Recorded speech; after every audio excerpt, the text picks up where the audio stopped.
Most people never finish what they start. And when they do, they don't finish well.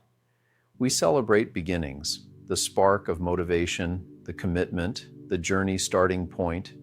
But endings, true completions, are much rarer, not just in sports or in business, but in personal transformation.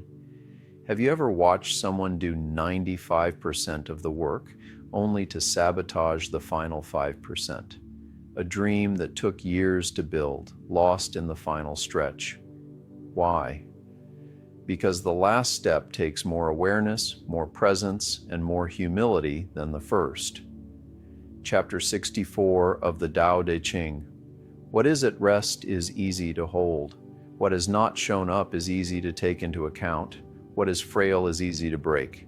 What is vague is easy to dispel. Do it before it exists. Govern it before there's disorder. The most massive tree grows from a sprout. The highest building rises from a pile of earth. A journey of 1,000 miles begins with a step. Those who contrive spoil it. Those who cling lose it. Thus sages contrive nothing and so spoil nothing. They cling to nothing and so lose nothing. Therefore people's works are always spoiled on the verge of completion. Be as careful of the end as of the beginning, and nothing will be spoiled. Thus sages want to have no wants. They do not value goods hard to get. They learn not learning to recover from people's excesses, thereby to assist the naturalness of all beings without daring to contrive. Chapter 64 of the Tao Te Ching is a masterclass in this principle. It teaches that what is still at rest is easy to hold. What hasn't yet emerged is easy to direct. A massive tree begins as a tiny sprout. A 1,000-mile journey begins with a single step. But most powerful of all is this line: people often ruin their work just as it nears completion. So today we're diving deep into why most people fail at the end and how you can finish strong. Through presence, purpose, and practice, Mark was a film production lead working on what he called the most important project of his career. He had spent 9 months crafting this documentary on healing, legacy, and human transformation.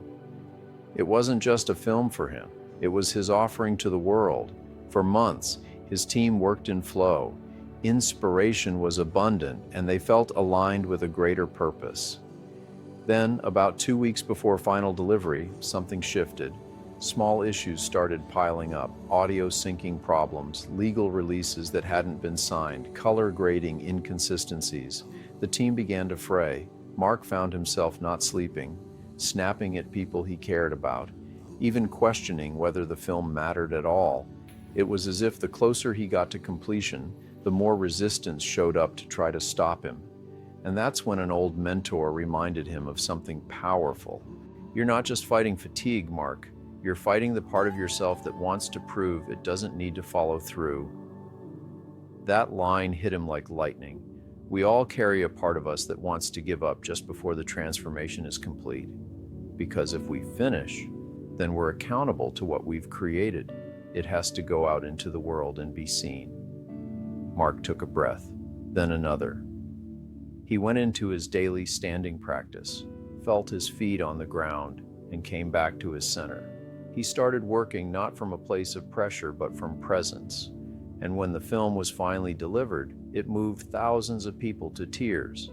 But more importantly, it moved him. He learned to finish strong, and it changed everything. Why the end is the hardest part. The Tao teaches that beginning is easy. Everything is light, new, full of momentum. But endings ask for steadiness, and steadiness is a discipline. You see, when we get close to completion, the ego flares up. We get impatient. We start to cut corners. We forget what brought us here in the first place. We stop listening to the quiet voice of the Tao. That's when things fall apart. That's when the launch fails, the relationship cracks, the student gives up, because they didn't approach the end with the same reverence as the beginning. How the meditative arts teach you to finish strong. This is where the meditative arts become your secret weapon. They train you to be just as mindful in the final breath as you were in the first. Think about standing meditation. The first few minutes are simple, but the real growth comes in minute 12 or 20 or 40. That's when the mind wanders. That's when the body fidgets. That's when you either break or break through. Finishing strong is a muscle we build by staying present, by not checking out early. By treating the final stretch with sacred attention, it's no different in a conversation, a project, a season of life. The Yielding Warrior method teaches this through daily rituals, and not just to start your day right, but to end your day with awareness, to close the loop, to settle the energy, and to finish strong, the chain of completion. Let me give you something powerful to remember. The Tao talks about not clinging, because clinging spoils what is beautiful. Here's the chain: if you don't honor the final step, you miss the wisdom that only reveals itself at the end. Completion is a kind of death, but it's also the beginning of rebirth. When you finish strong, you free yourself to begin something new, not from desperation, but from alignment. Most people fear this void, so they delay endings, they hold on to projects, titles, roles, even relationships far past their natural close. But the Tao reminds us, true flow comes from non-clinging, from knowing when something is done and closing it with grace. How to practice finishing strong. So how do we apply this? Start small. Finish your next conversation with full attention. Don't let your mind wander to what's next. Complete your next breath cycle with full awareness. Don't rush into the next inhale. And when you close a chapter in your life, do it with ritual. Write a note of gratitude. Take a final breath in that space. Let your body and spirit recognize the completion. That way, you carry no leftover energy into what comes next. The most powerful beginnings come after conscious endings. Finish strong, every time. A young apprentice spent weeks shaping a ceremonial bowl from clay. He carved it with precision, fired it with care, and on the final day, he held it up to the master. The master smiled, then gently tapped the edge with his staff.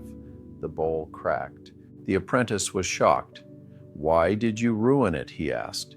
The master replied, "You didn't finish it. You were still holding on to it. Completion means letting it go. Now make another. This time let it go before I must." Finishing strong means releasing with love, not clinging with fear. So here's what I want you to do this week. Choose one area of your life that is nearing completion, a project, a season, a transition, and create a conscious closing ritual. Breathe with it, thank it, and release it. This is the art of finishing strong.